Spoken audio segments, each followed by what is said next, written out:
ਰੱਬਾ ਬੇਸ਼ੱਕ ਜਗ ਦੀ ਹਰ ਇੱਕ ਸ਼ੈ ਦਾ ਮਾਲਕ ਤੂੰ ਏ। ਤੇਰੀ ਸ਼ੈ ਦਾ ਇੱਥੇ ਮਾਲਕ ਬਣਦਾ ਜਿਹੜਾ ਕੀ ਏ। ਉਲਟਾ ਕਾਫਰ ਆਖਣ ਜੇ ਮੈਂ ਦੱਸਾਂ ਕਿਹੜਾ ਕੀ ਏ। ਤੂੰ ਕਾਦਰ ਏ ਕਰ ਦੇਵੇਂ ਜੇ ਸਾਂਝਾ ਵਿਹੜਾ ਕੀ ਏ। ਮਲਕੀਅਤ ਦੇ ਰੌਲੇ ਕਿਉਂ ਜਦ ਸਭ ਦਾ ਖਾਲਕ ਤੂੰ ਏ। ਰੱਬਾ ਬੇਸ਼ੱਕ ਜਗ ਦੀ ਹਰ ਇੱਕ ਸ਼ੈ ਦਾ ਮਾਲਕ ਤੂੰ ਏ। ਰੱਬਾ ਤੇਰੇ ਹੁਕਮ ਬਿਨਾ ਜੇ ਪੱਤਾ ਵੀ ਨਹੀਂ ਹਿਲਦਾ। ਕੀ ਸਮਝਾਂ ਫਿਰ ਹਰ ਮਾੜੇ ਤੇ ਤਗੜੇ ਪਿੱਛੇ ਤੂੰ ਏ। ਲੱਗਦੇ ਪੈ ਨੇ ਜਿਹੜੇ ਸਾਨੂੰ ਰਗੜੇ ਪਿੱਛੇ ਤੂੰ ਏ।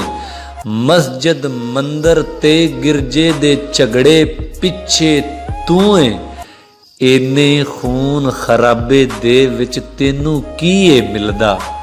ਰੱਬਾ ਤੇਰੇ ਹੁਕਮ ਬਿਨਾ ਜੇ ਪੱਤਾ ਵੀ ਨਹੀਂ ਹਿਲਦਾ।